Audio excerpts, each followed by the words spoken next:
Tu es étonnante, Marie-Lilou. Oui, on me le dit souvent. Bonjour, je m'appelle Marie-Lilou, j'ai 20 ans et aujourd'hui je vais vous parler de ma passion pour ce bateau, une réplique de l'Hermione du XVIIIe siècle. Waouh, il y a un effet waouh quand même. Ouais, et encore, vous avez pas vu avec tous les mâts, les voiles, les cordages, c'est assez impressionnant. On se sent tout petit, mais en même temps comme dans un cocon. On va faire un petit tour, on va aller Génial. vers la double barre à roue. La structure que vous voyez, c'est là où il y a le grand mât normalement. Et en fait, on regarde donc par là. Et Ah bon? Et le gouvernail est à l'arrière? Oui, il faut savoir qu'ici, avec les mâts, les voiles, les cordages, on voit rien du tout. À l'avant, il y a un veilleur qui va regarder et rapporter toutes les informations, savoir s'il y a un autre bateau, s'il y a un danger, s'il y a un iceberg, on ne veut pas refaire le Titanic si possible.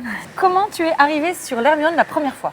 Pendant le service national universel, on a plusieurs phases à faire. La deuxième, c'était faire une mission de bénévolat. J'ai vu l'Hermione et je me suis dit, tiens, c'est une aventure quoi. Je suis venue ici pour 2 semaines et puis j'ai adoré. Dès le premier jour, on m'a dit, mais tu sais que si un jour tu veux devenir gabière. Pardon, gabière. Gabier, c'est les marins bénévoles qui viennent sur le bateau. C'est pas leur métier, on leur fait une petite formation. Donc après ton SNU, tu t'es dit, je veux revenir sur l'Hermione. Qu'est-ce qui se passe après? J'ai attendu d'avoir 18 ans, heureusement, j'avais que 1 mois à attendre. Et j'ai pu survivre. Le jour d'après mon anniversaire, j'étais ici. Je suis venue tout l'été qui a suivi. Qu'est-ce que tu faisais ici? Gratter, poncer, peindre. On a appris à faire quelques nœuds, on a fait du goudronnage, parce qu'il faut goudronner les cordages pour les rendre plus solides. Le calfatage du pont, c'est ce qui protège en fait le pont des infiltrations. C'est vraiment spécifique à ici, on va pas faire du calfatage n'importe où. J'avais même jamais entendu ce nom.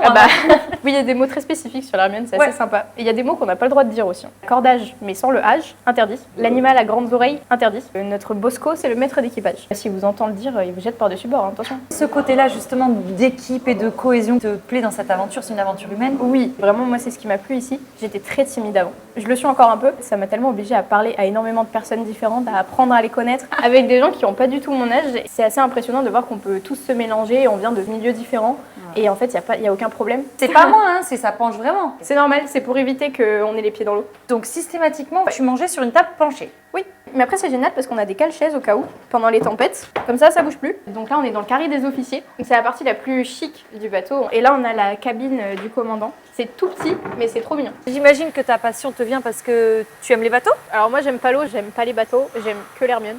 C'est drôle ça. J'adorerais naviguer avec elle. Je pense le plus grand de mes rêves en fait. Si elle repart un jour, je pense que je fais une pause dans mes études, je prends une année de césure et je pars avec elle. Si c'est pas une déclaration d'amour ça? Et donc tu fais tes études maintenant un petit peu en rapport avec l'Hermione? Oui et non, c'est-à-dire que moi je fais des études d'architecture pour aller plus tard dans l'architecture du patrimoine. Et même plus que ça, un architecte des monuments historiques. C'est un métier qui est très difficile à atteindre, mais j'avoue que ce serait un petit peu mon rêve. C'est l'heure du défi? 1 minute pour faire un autre chaise. La première qui est finie. Fini. Littéralement 10 secondes.